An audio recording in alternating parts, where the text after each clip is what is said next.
Welcome to Healing the Spirit, a space where we awaken our creativity, deepen our connections, and remember who we are through the lens of astrology, archetypes, and art making. I'm your host, Jonathan Coe.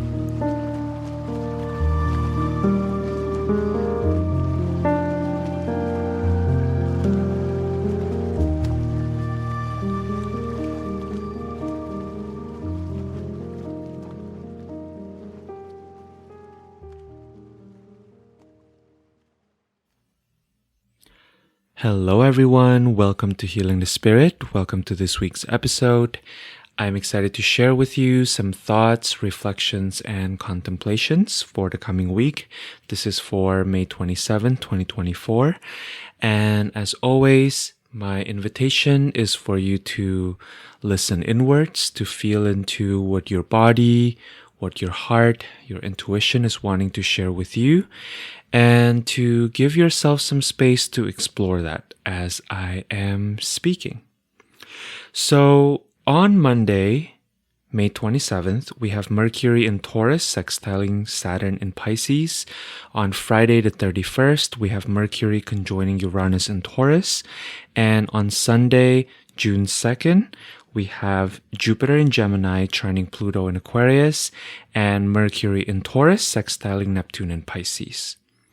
And so the theme that came up for me is this idea of the pattern interrupt. It's this idea of becoming conscious of our unconscious patterns and then stopping ourselves on our tracks and gently placing ourselves on a different train of thought, right? One way to consider this may be what's often called quantum leaping or timeline jumping. Within a lot of spiritual circles, we talk about these terms. For me, the energy of this particular week is a little bit more subtle though. I'm not saying you're not going to experience this quantum leap or timeline jump in a major way. You may very well be experiencing this. However, it feels more to me like there's a very subtle resolution to maybe a problem that we've been circling around. Instead of this big bang of a solution that drops from the sky, this eureka or like aha moment, right? It feels more like becoming aware to a solution that may have always been there. The scene that I'm kind of seeing in my head is, you know, that moment when we're very distraught. Maybe we came back from a trip and we thought we had forgotten our apartment keys or the keys to our house, right? And we are looking for that key very frantically. We couldn't find it. And then suddenly our bag dropped onto the floor. And then lying amidst the items that are now all over the floor, we see that our keys are right there, right? It's kind of that energy to me. Like there is an energy of something happening unexpectedly that shifts our perception around. And through that shift of perception, we may be suddenly in a completely new reality, right? This is making me think about what is a pretty famous quote from this text called A Course on Miracles, which says essentially something to the effect of the definition of miracle is a shift in perception, right? That there's something here about that click, that redirection in the mental realm that may actually be quite profound and may have pretty serious impact on our reality and how we interact with the world around us. In addition, I feel like this is also a perfect week to talk about how there are modalities, both kind of healing modalities like hypnosis, like energy work, or mystical systems like astrology, human design, and art that can really help us understand the language of our subconscious and therefore have a more robust pathway to communicating with our subconscious, right? I will be sharing my conversation with Brynja Magnuson later this week on this very topic, so definitely stay tuned. It's a very rich conversation, and I can't wait to share it with you. So let's talk a little bit about the planets and the aspects that are happening to kind of paint a picture of the overarching pattern, right, for this coming week. Mercury plays an important role in this coming week. This is the last week that Mercury is going to be in Taurus, and Mercury will be making aspects to Saturn, to Uranus, and to Neptune. By next week, Mercury will be in Gemini, which I'm guessing will add intensity to the already existing Gemini energy in the skies, right? As you may have been following, if you are kind of paying attention to the astrology, last week we have Sun, Venus, and Jupiter entering Gemini, right? Creating this potent Gemini stellium. And next week, Mercury will enter Gemini, right? Mercury, as we know, is the ruler of Gemini. And so all of these planets in Gemini will kind of look to domicile Mercury, right? Which means that the themes around Gemini, around mental patterns, around showing up in all of our multiplicities, around a certain kind of playfulness that can facilitate certain breakthroughs will be really potent in our lived experience, right? I always feel Gemini energy to be, in some ways, very misunderstood, because we often talk about Gemini as being very mental, which is true.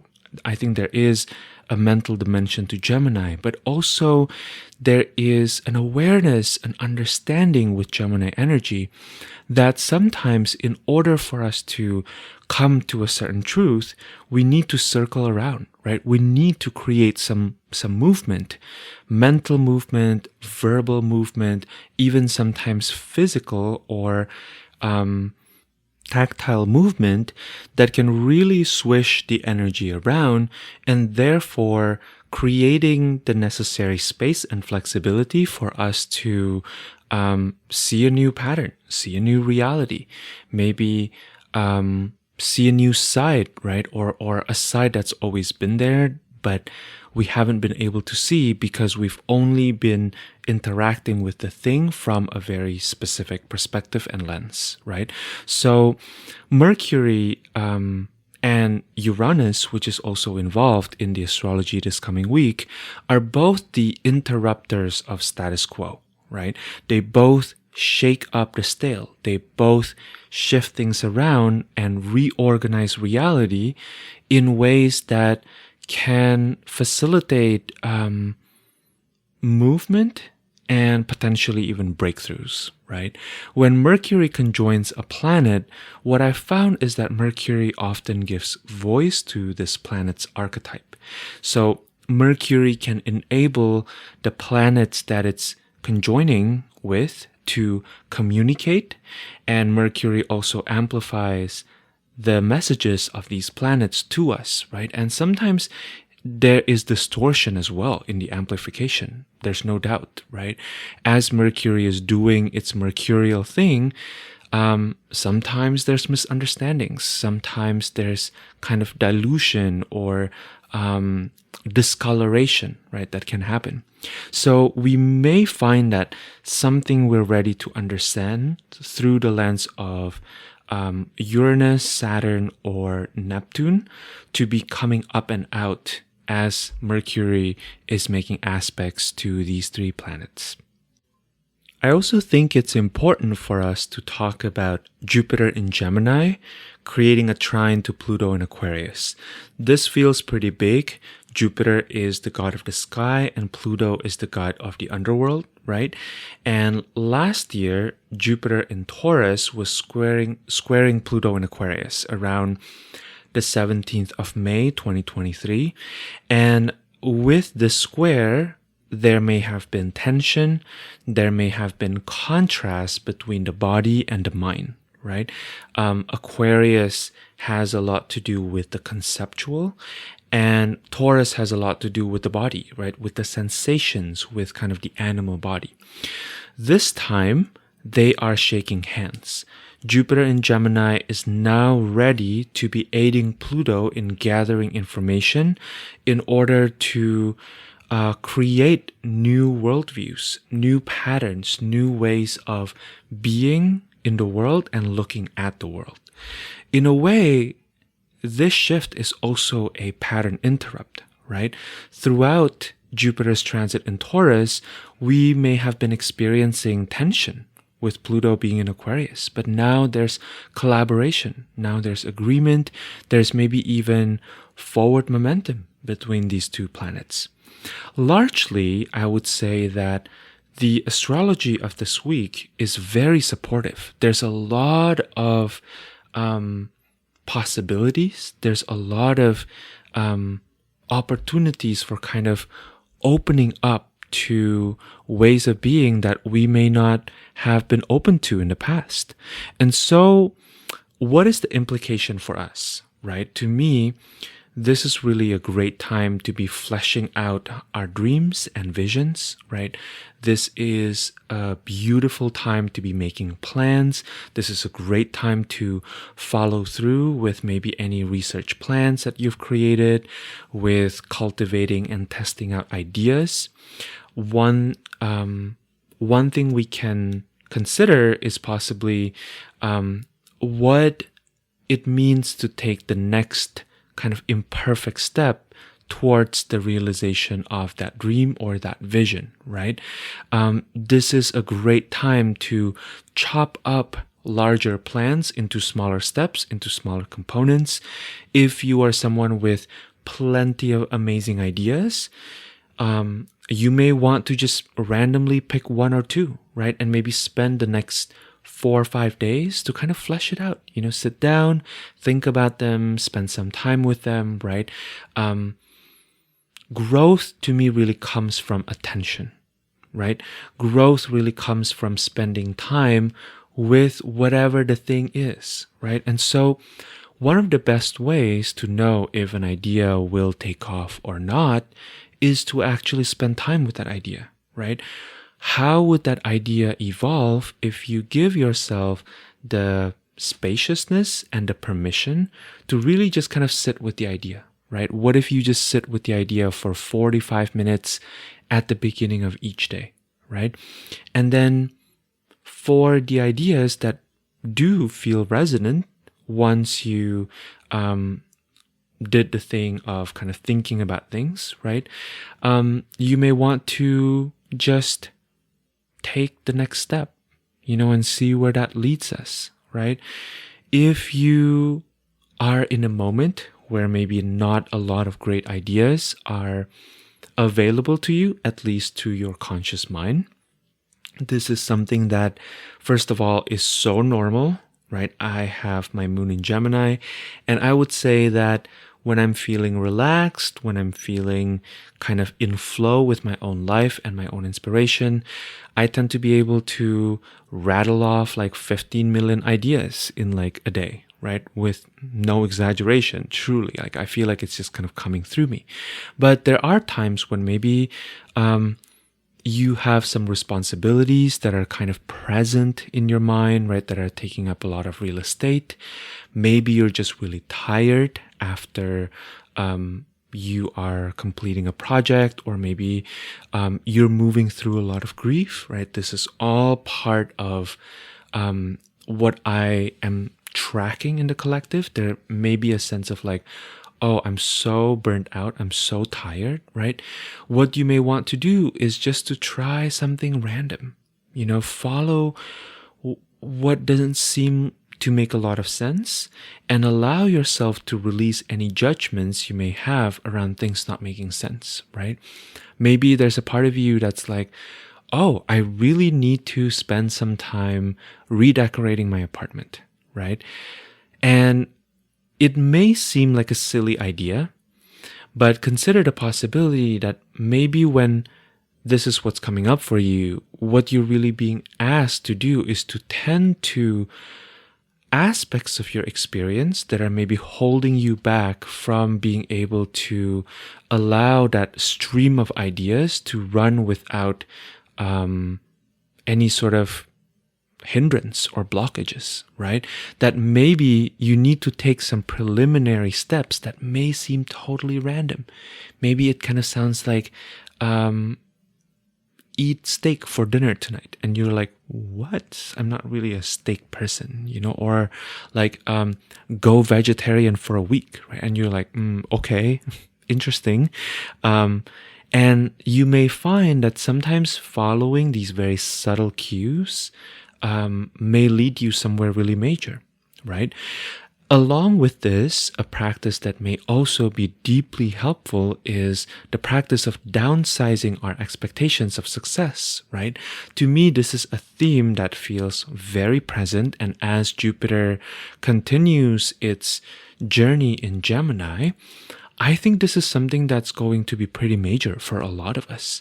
That working with expectations, with the pressures that come from our expectations towards ourselves or towards others, working with disappointments, right? That is such a natural part of human existence, and yet I feel like we don't always have the tools necessary to kind of work with disappointment in a way that's really kind of that helps it be digested and transmuted in our system, right? These are all themes that seem pretty big to me.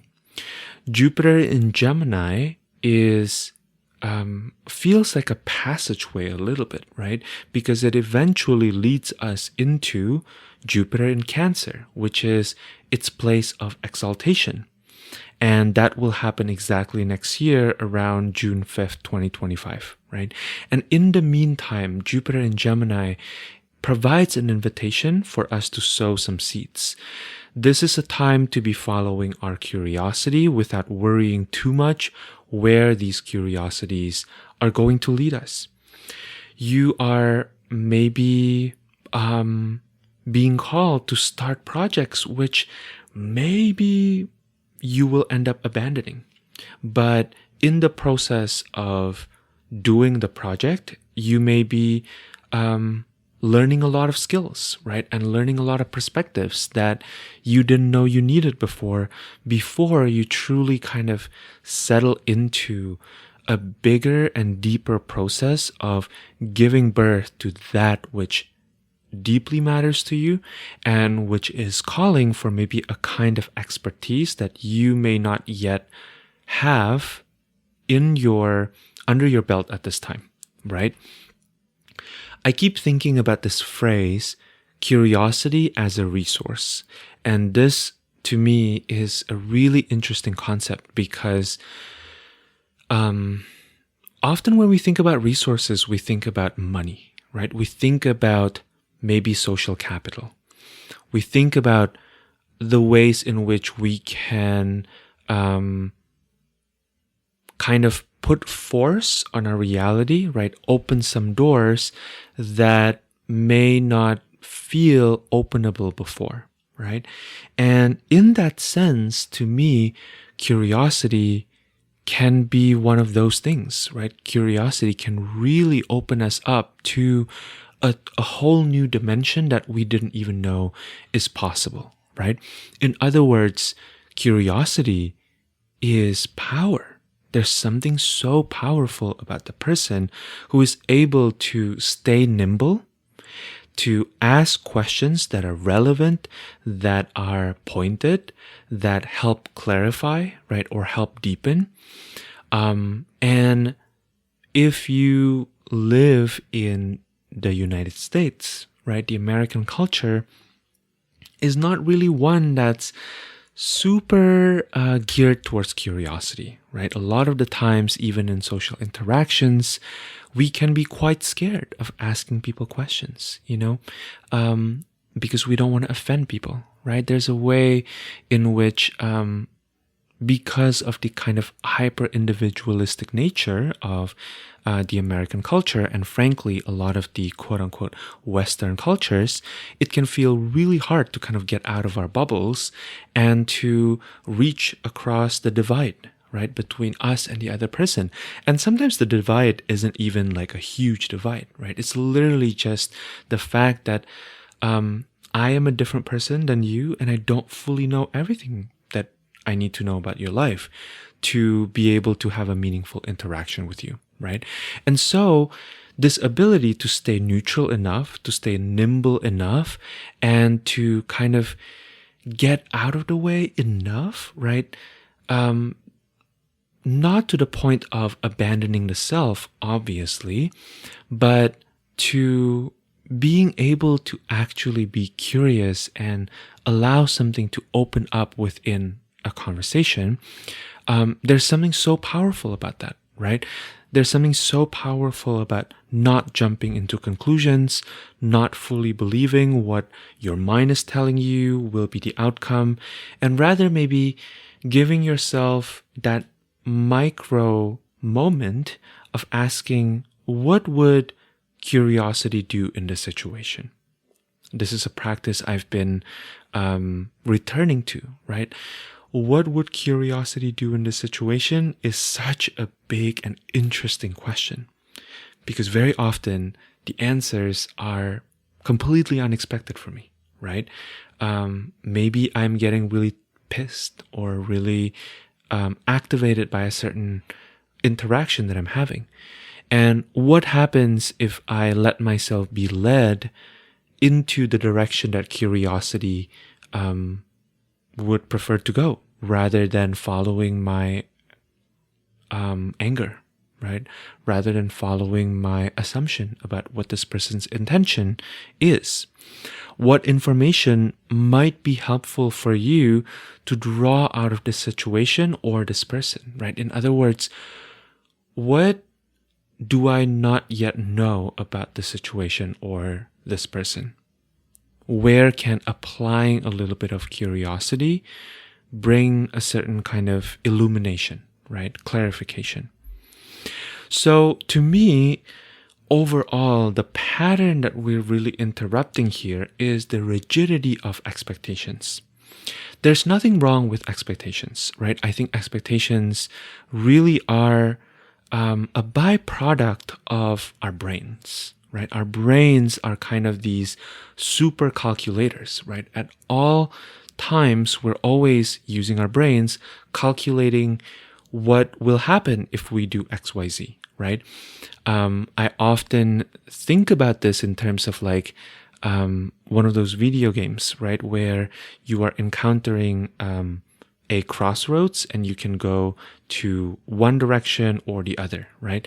I feel like our brains are always kind of doing this micro adjustment and like very subtle figuring out of like, what will happen if I say this, right? Or what will happen if I do this? And then we kind of try to plot it out, right? That's literally the function of the brain. And to me, when there's a certain kind of unconscious rigidity around that process of plotting, that can really turn into expectations, right? You may also have expectations around certain relationships. You know, you may be talking to your partner, you know, or talking to a friend, and then noticing when they're not behaving in the ways that you expect them to, that disappointment kind of comes up, right? And disappointment is frankly one of, I think, the most interesting topics. I think disappointment is something that we don't talk about enough.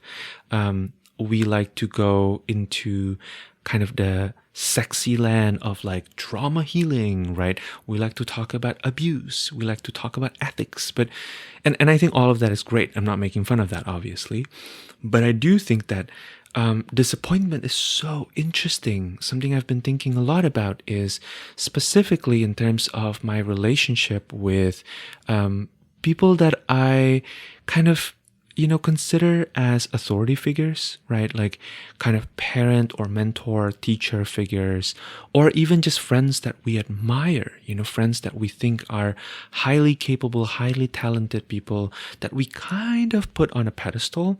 Sometimes what happens is when people don't behave in the way that we want them to, disappointments come in.